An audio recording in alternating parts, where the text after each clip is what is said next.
क्या है total watcher, total इस मंथ में कितने वॉचर है आपके। उसके बाद बोल रहे हैं included in return, included in return, return में कितने आपके वॉचर जा रहे हैं, कितना वो रिपोर्ट कर रहा है। आगे क्या बोल रहे हैं नॉट रिलीवेंट, वो छोड़ दे, रेडी फॉर एक्सपोर्ट वगैरह पढ़ेंगे। मेन जो तीन है बोल्ड में तीन ही दिख रहा हो आपको, ठीक है। तो नॉट रिलीवेंट में क्या दिख रहा है इसको छोड़ दीजिए। इसके नीचे एक दिया होता है करेक्शन नीडेड, करेक्शन नीडेड। तो करेक्शन नीडेड में होगा तो उसको क्या करना पड़ेगा, हमें करेक्ट करना पड़ेगा, ठीक है। अगर इसमें कुछ नहीं दे रखा तो इसको छोड़ देंगे, बाकी टोटल वॉचर को भी छोड़ दीजिए, इससे मतलब नहीं। इंक्लूडेड इन रिटर्न का मतलब कितना वॉचर का डिटेल उसमें जा रहा है आपका, कितना वॉचर आ रहा है आप लोगों का, ठीक है। आपने जितना सेल्स का एंट्री किया होगा उतना आ रहा है, ठीक है। आपने 3 एंट्री किया, आपने जिसने जितना किया है उतना आ रहा है वहां पे, समझ गए। और उसके नीचे जो आ रहे हैं नॉट रिलीवेंट फॉर रिटर्न, उसमें कितना आ रहा है, कितना आ रहा है नॉट रिलीवेंट फॉर रिटर्न में 5 आ रहा है। इस पे आगे दिख रहा है, ऐसे आगे इस पे दिख रहा है, अब ध्यान दिए इस पे दिख रहा है not relevant for this return, मतलब 5 आ रहा है। उसका मतलब क्या है, इस रिटर्न के लिए रिलेवेंट नहीं है, किसके लिए, जीएसटीआर 1 के लिए रिलेवेंट नहीं है। वो कौन सा एंट्री है जो टैली में आपने किया जो जीएसटीआर 1 के लिए रिलेवेंट नहीं है,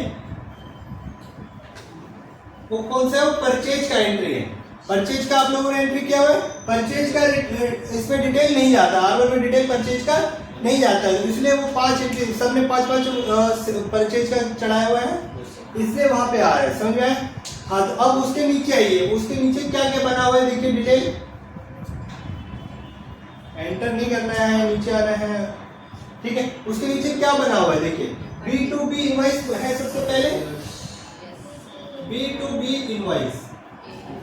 यहाँ पे कब इसके आगे कोई वैल्यू शो हो रहा है आप लोगों को क्या, नहीं, यहाँ कब शो होगा, जब आप रजिस्टर्ड पार्टी को सेल करिए, किसको, रजिस्टर्ड पार्टी, मतलब जो आपका वहाँ रेगुलर पूछता है, अभी आप जहाँ पे डालते थे रेगुलर अनरजिस्टर्ड, तो वहाँ पे रेगुलर को अगर हम सेल करते हैं, मतलब जो हमारे पास जीएसटी नंबर है जिसका, उस पार्टी को सेल करते हैं, तो हमारे यहाँ पे दिखेगा B2B इनवॉइस वाला जो कॉलम है आपका, समझ में आया। उसके नीचे आइए, सबसे नीचे आपका जहाँ पे वैल्यू दिख रहा है, वैल्यू कहाँ पे दिख रहा है, B2C अदर में दिख रहा होगा, ठीक है, स्मॉल लिखा हुआ है, अदर लिखा होगा, समझ गए। उसके आगे दिख रहा है आपको B2C अदर, मतलब स्मॉल में दिख रहा है आप लोगों को। एक होता है B2C लार्ज वाला, ठीक है, B2C लार्ज, उसमें क्या दिख रहा है आप लोगों को, हाँ ऊपर ही दिख रहा होगा आपको, ये भी दिख रहा होगा B2C लार्ज, इसके नीचे दिख रहा है। तो B2C लार्ज में क्या कहता है, बड़ा वैल्यू का आ जाता है, जिसका दो कुछ अमाउंट है उससे एक्सीड करेगा तब जाके आपका यहाँ पे होगा, लेकिन हम लोगों का जो मैक्सिमम एंट्री होगा कहाँ पे, इसमें आ जाएगा आपका B2C वाला, समझ गए। तो यहाँ पे देखिए क्या क्या डिटेल दिख रहा है आपको, एक टैक्सेबल वैल्यू दिख रहा होगा, टैक्स दिख रहा होगा, CGST SGST टैक्स दिख रहा होगा, दिख रहा है।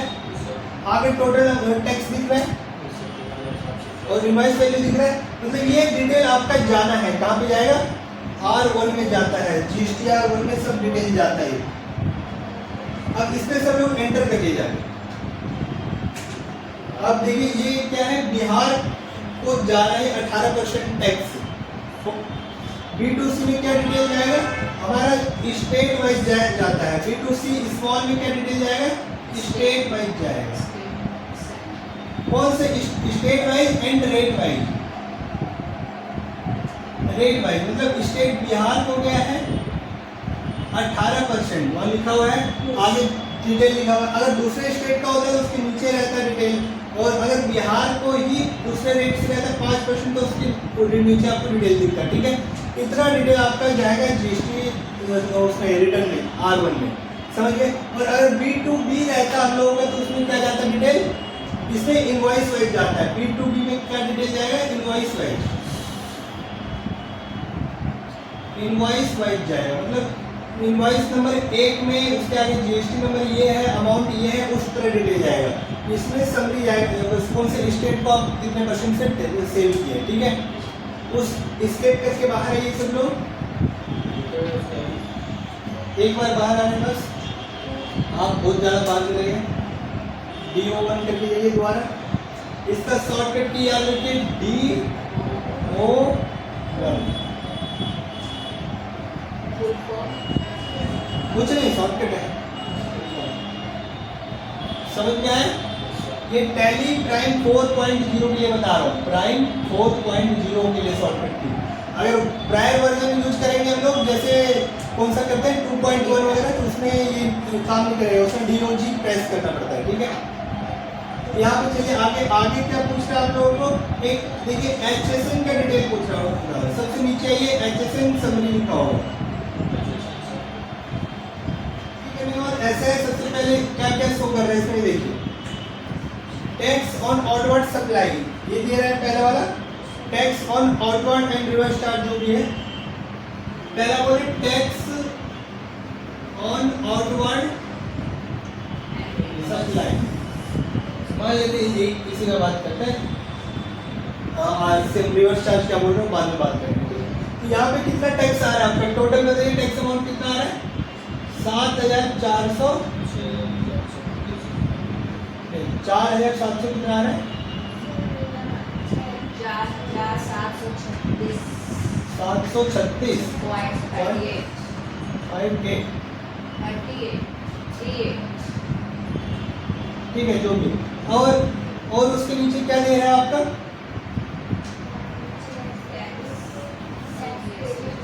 इनपुट टैक्स आ रहा है, eligible for input tax credit कितना है,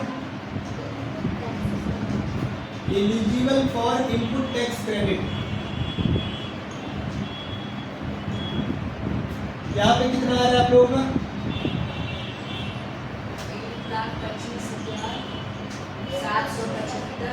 775। अब इधर देखिए, अगर हमारा क्या कहते हैं, जैसे मैंने पहले बताया था कि क्या जितना आपने सेल किया है, सेल मतलब आउटवर्ड सप्लाई जो आ रहा है आपका, इतना आपको टैक्स पेमेंट करना था। सरकार बोलती है कि फॉर एलिजिबल ITC, मतलब ITC कहते हैं इसको शॉर्टकट में, इनपुट टैक्स क्रेडिट, मतलब जो परचेज के टाइम पे आपने टैक्स दिया है, क्या दिया है, परचेज के टाइम पे जो आपने टैक्स दिया है उसको क्या कहते हैं, ITC कहते हैं। क्या कहते हैं, ITC, इनपुट टैक्स क्रेडिट। तो ये वाला बोलते हैं इतना इनपुट टैक्स क्रेडिट है, तो इससे एडजस्ट कर लीजिए, इससे इसको क्या कर लीजिए, एडजस्ट, मतलब ये आपका असेट्स हो गया, सरकार के खाते में आपके नाम से पहले जमा है इतना रुपया, तो सरकार बोल रही है आपको इतना रुपया सेल पे टैक्स जमा करना है, तो सरकार बोलते हैं जितना मेरे पास जमा है आपका उससे एडजस्ट कर लीजिए। अब जो बैलेंस बचा है इसमें माइनस करके बताइए, इसमें ये माइनस करके बताइए कितना आएगा, पॉइंट छोड़ दीजिए, इतना माइनस करके बताइए,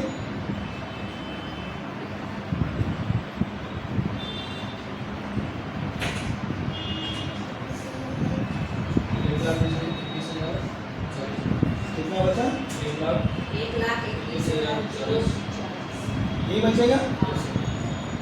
अब देख सर, तो अब हमारा क्या इतना पेमेंट करना है सरकार को, क्या इतना पेमेंट करना है सरकार को, क्या नहीं करना है, क्योंकि सरकार क्या बोलेगी, इतना पैसा आपका मेरे पास जमा है, इतना एडजस्ट करके इतना पैसा बचा, मतलब इतना पैसा आगे वाले मंथ में, आगे जो आप सेल करिएगा उससे एडजस्ट करेंगे हम।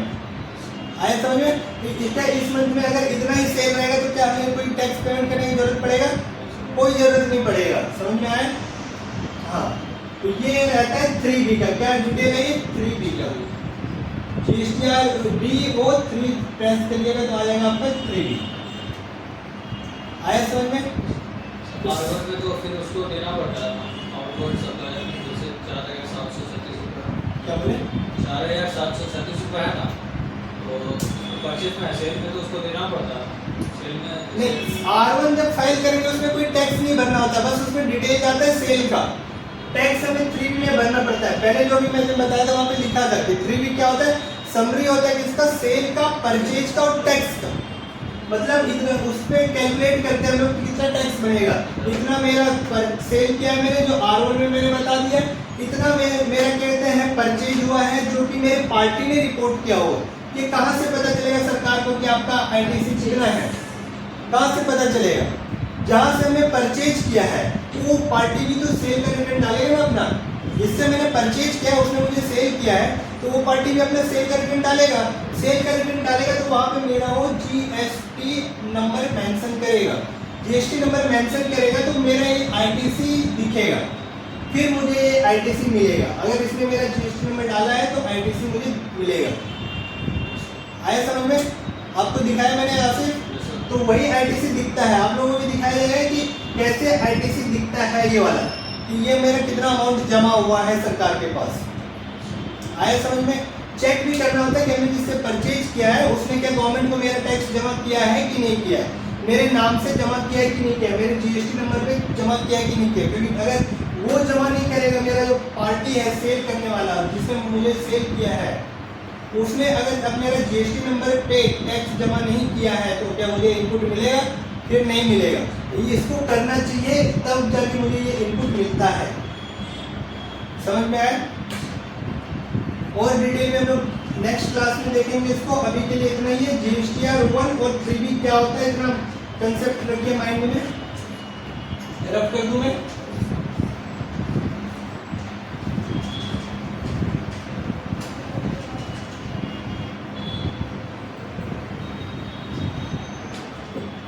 समरी बना देता हूं मैं जीएसटीआर 1 का 1 और जीएसटीआर 3B। ठीक है, अब देखिए जीएसटीआर 1 होता क्या है?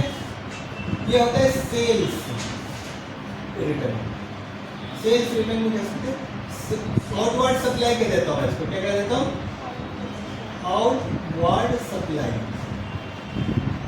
मतलब जो हमने बाहर भेजा, अपने गोदाम से बाहर भेजा, मतलब सेल क्या है? एक तरह से इसको सेल कह दीजिए आप, लेकिन कहा जाता है इसको आउटवर्ड सप्लाई का रिटर्न। कौन सा रिटर्न? आउटवर्ड सप्लाई का। जीएसटीआर 3B क्या होता है? इनवर्ड सप्लाई का रिटर्न, जो हम खरीद के लाए गोदाम में उसके लिए है। क्या कहा जाता है? इस आउटवर्ड और इनवर्ड दोनों होते हैं सर, इसके लिए इसको कहते हैं समरी रिटर्न। समरी रिटर्न इसमें क्या जाएगा? इसमें आउटवर्ड का डिटेल रहेगा, मतलब सेल का डिटेल रहेगा, परचेज का रहेगा, मतलब इसको आईटीसी कहते हैं कि कितना आईटीसी हमें मिल रहा है वहीं से पता चलेगा। और क्या डिटेल रहेगा इसमें? हमारा टैक्स रहेगा। टैक्स कैलकुलेट करके हमको पे करना पड़ेगा। समझे? इसमें क्या डिटेल रहेगा? ओनली फॉर सेल डिटेल रहेगा कि मैंने इस पार्टी को इस डेट में इस इनवॉइस के अगेंस्ट सेल किया है। और इसमें क्या डिटेल रहेगा? समरी रहेगा सब चीज़ का, कि कितना हमने परचेज किया, कितना सेल किया, सब। समझ में आया? तो ये जीएसटी में ऑटो पॉपुलेटेड रहता है, सारा चीज ऑटो पॉपुलेटेड होता है, आपको कुछ वहाँ एंटर करने की जरूरत नहीं है। अब जब तक कि आपको ना लगे कि ये गलत है यहाँ पे। समझ में? तो इसके पास डिटेल कहाँ से आएगा? आउटवर्ड सप्लाई का डिटेल कहाँ से आएगा? R1 जो हमने फाइल किया वहाँ से ले लेगा। ठीक है, और परचेज का डिटेल कहाँ से आएगा? इसके पास 3B के पास जो हमने परचेज किया जिस पार्टी से, उसने भी तो अपना सेल का रिटर्न डाला हुआ R1, तो उसके रिटर्न से ये वाला डिटेल आएगा। मेरे रिटर्न से ये वाला डिटेल लेगा, और जो मेरा सप्लायर है जो मुझे सप्लाई कर रहा है उसके रिटर्न से वो ये वाला डिटेल लेगा। तो ये ऑटो पॉपुलेटेड हो जाएगा। टैक्स कैलकुलेट करके ये ऑटोमेटिक बता देगा कि कितना टैक्स बन रहा है आपका। समझ में आए? तो हम लोगों को ध्यान किस पे देना है? ये वाला रिटर्न बहुत इंपॉर्टेंट है, इस पे हम लोगों को बनाना होता है, इस पे चेक करना है आपको। समझ में आए? इसका शॉर्टकट की क्या है? DO1। इसका शॉर्टकट की क्या है? DO3। ये किसके लिए बताया मैंने? टैली प्राइम 4.0 जो हम लोग यूज कर रहे हैं, अपडेटेड वर्जन जो है उसके लिए बता रहा हूँ मैं। ठीक है, इसका जो ओल्ड वर्जन है टैली 2.1 या 2, तो उसमें ये वाला शॉर्टकट की काम नहीं, DOG प्रेस करना पड़ेगा तब जाकर आ रहा है। ठीक है, आगे हम लोग बढ़ते हैं, आगे बढ़ेंगे। इसमें जीएसटीआर 1 का ड्यू डेट क्या होता है? कब तक हमें फाइल करना होता है? 11 तारीख तक फाइल करना होता है, 11 ऑफ द नेक्स्ट मंथ, या फिर 13 तक हमें पे करना होता है, 13 तक डालना होता है क्वार्टरली के लिए, मंथली के लिए, ये क्वार्टरली के लिए। और 3B कब फाइल करना होता है हम लोगों को? 20 रहता है मंथली के लिए, और क्वार्टरली के लिए 24 रहता है क्वार्टरली वालों के लिए। क्वार्टर का मतलब पता है कौन सा होता है? थर्ड क्वार्टर का मतलब क्या है? गलत बताएगी। थर्ड क्वार्टर का मतलब क्या है? नीता बताएगी थर्ड क्वार्टर का मतलब क्या होता है? 1 ईयर का जो रहता है अब बताइए आसिफ क्या होता है? 1 ईयर का जो रहता है उसको थर्ड क्वार्टर में कौन कौन सा मंथ आएगा? मार्च अप्रैल मई थर्ड क्वार्टर में कौन सा आएगा? अप्रैल मई जून क्विज आप लोग नहीं देखते हैं? इंस्टा पे हम लोग क्विज डालते हैं, नहीं देखते हैं? थर्ड क्वार्टर में कौन सा जुलाई आएगा? अगस्त सितंबर क्या जुलाई अगस्त सितंबर बताइए? अप्रैल मई जून सर आप लोग यही भी कंफ्यूज है अभी तक। Q1, Q2, Q3, Q4। Q1 में कौन सा मंथ आता है? मार्च जनवरी से लेके मार्च वेरी गुड। ईयर कब से स्टार्ट होता है? फाइनेंशियल ईयर कब से स्टार्ट होता है? अप्रैल अप्रैल से। तो क्वार्टर भी अप्रैल से स्टार्ट होगा ना? अप्रैल मई जून यहाँ पे आ गया।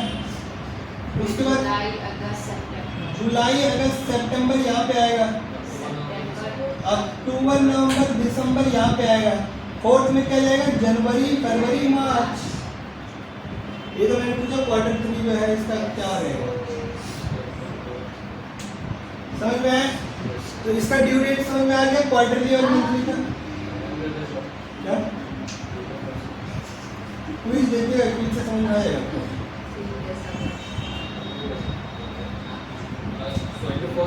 11 है मंथली के लिए, 13 है क्वार्टरली वाले के। आया समझ में कि 11 तक ये रिटर्न डाल हम लोग सब R1 डाल देंगे तभी जाके 3B में पॉपुलेटेड होगा ना, इसलिए R1 के बाद ही 3B का रिटर्न जाएगा। आया समझ में? इतना तक क्लियर है? ठीक है। बात क्या बोले? 24 वाला सर तो आगे हो जाएगा क्या 24 वाला जो है सर 24 वाला? क्वार्टरली जो हाँ फरवरी मार्च अप्रैल से ना सर अप्रैल मई जून उसका चलते रहेगा मतलब अगले मार्च तक वो ऐसे ही चलेगा। जैसे मान लेते हैं हमारा क्या है जनवरी, अभी कौन सा मंथ का रिटर्न जाएगा? अभी कौन सा मंथ खत्म हुआ? मार्च खत्म हुआ है। मार्च मंथ भी खत्म हुआ है, मार्च मंथ में कोई क्वार्टर भी खत्म हुआ है। कौन सा क्वार्टर खत्म हुआ है? क्वार्टर 4 खत्म हुआ है। जनवरी टू मार्च वाला, जनवरी टू मार्च वाला जिसको हम लोग क्वार्टर 4 कहते हैं, क्वार्टर 4 खत्म हुआ। हाँ अब क्वार्टर 1 स्टार्ट हो गया अप्रैल से, ठीक है। तो ये वाला भी क्वार्टर खत्म हुआ है, ये वाला भी खत्म हुआ है। जो मंथली रिटर्न डाल रहे हैं उनके लिए ड्यू डेट क्या है? R1 के लिए 11 अप्रैल। 11 अप्रैल आज बीत चुका है, मतलब 11 रिटर्न डाल चुका होगा। जिसने नहीं डाला होगा उसको क्या लग जाएगा? लेट फाइन लग जाएगा, ठीक है। उसी तरह हमारा 3B का डेट क्या रहेगा? R1 का डेट ये रहेगा मंथली वालों के लिए। इसको सबमिट बनाते हैं।